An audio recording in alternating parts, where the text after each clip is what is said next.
सद्गुरु के सानिध्य में समर्पण के संस्कार में आ जाती है जब कोई आत्मा, तो घट जाएगी उसके जीवन में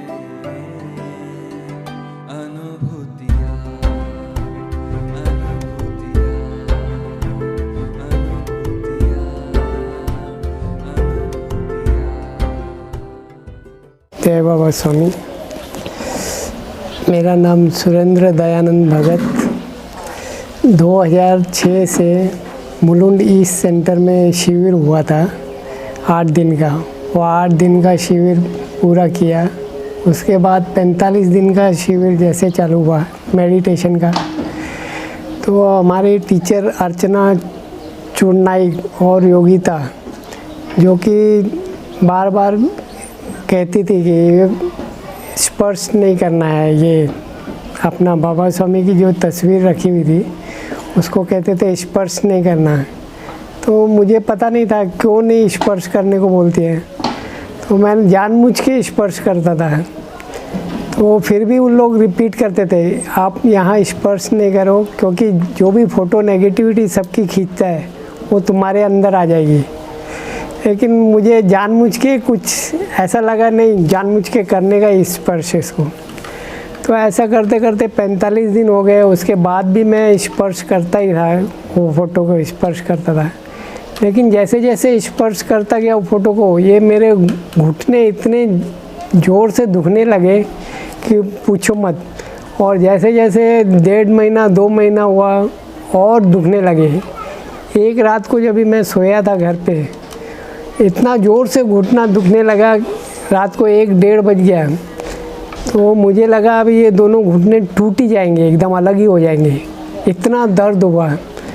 लेकिन फिर मैं एकदम ज़ोर से चिल्ला के बोला, ए बाबा स्वामी, ये दर्द मेरा बर्दाश्त नहीं हो रहा है, कैसे भी करके निकालो। तो जैसे ही लेटा हुआ था ऊपर, मुझे सीलिंग में पूरा जो तस्वीर थी वो पूरी चमचमाती हुई दिखी। और बाबा स्वामी ने ऐसे दोनों हाथ से खाली ऐसे किया, 1 सेकंड में मेरे दोनों घुटने में से लाइट निकली और बाबा स्वामी के हाथ में चली गई, और 1 सेकंड में मेरा दर्द गायब हो गया। तभी से मैं मानने लगा भाई हाँ, रियल में ये अनुभूति एकदम ज़बरदस्त थी, क्योंकि पूरा चमचमाता हुआ दिखा। पूरा जो तस्वीर थी फ़ोटो की, वो पूरा सीलिंग में दिखाई दी। और दूसरी अनुभूति ये है, मेरी लड़की अभी हाल ही में बीमार हुई थी, 2019 की बात है, जून में एडमिट हो गई थी, क्योंकि उसको बहुत कमर में दर्द था, कमर पूरी टेढ़ी हो गई थी। तो एकदम जैसे सेंसेशन ही नहीं रहता है वैसा हो गया था उसकी लड़की को, और एडमिट करना पड़ा मेरी लड़की को, भारती को। तो फिर मैंने बहुत यहाँ पे आके अपना सेंटर पे जाके बहुत रोया, हे बाबा स्वामी अभी आप कुछ तो राह दिखाओ इसके लिए। तो फिर मुझे किसी के थ्रू मतलब मालूम पड़ा भैया कोई अपना एक सेंटर पे है, वो देखते हैं ऐसे। तो मैं गया उधर, दूसरी जगह पे गया, दादर में एक दूसरा है, वहाँ से बबूती लेके आया और अपनी लड़की को लगाया। तो जैसे ही वो बबूती लगाई तो वो उसका जो सोडियम लेवल कम हुआ था वो फटाफट एकदम रिकवर हो गया है, दूसरे दिन ही एकदम रिकवर हो गया। और वो डॉक्टर भी हैरान हो गए भाई ये रिकवर कैसे हो गया। फिर उसके बाद मेरी लड़की एकदम ठीक होते गई, क्योंकि वो बाबा स्वामी के प्रवचन में एक बार ही सुना था कि मैं अगर नहीं भी हूँ तो मेरा कोई दोस्त बैठा हुआ है तो वहाँ पे मैं भेज देता हूँ और वहाँ से वो मदद मिलती है।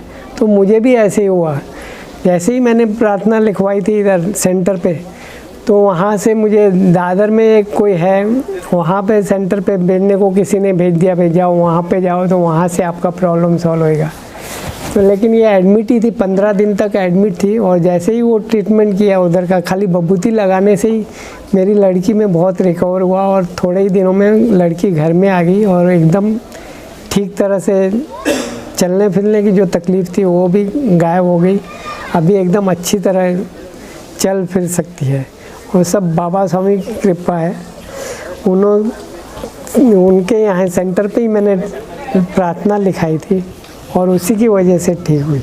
जय बाबा साहब। मेरा नाम चित्रमल शर्मा है। मदनगंज, किशनगढ़ जिला, अजमेर, राजस्थान का रहने वाला हूँ। सबसे पहले मैं 2008 में अजमेर महाशिविर हुआ था, उससे मैं इससे जुड़ा हुआ हूँ।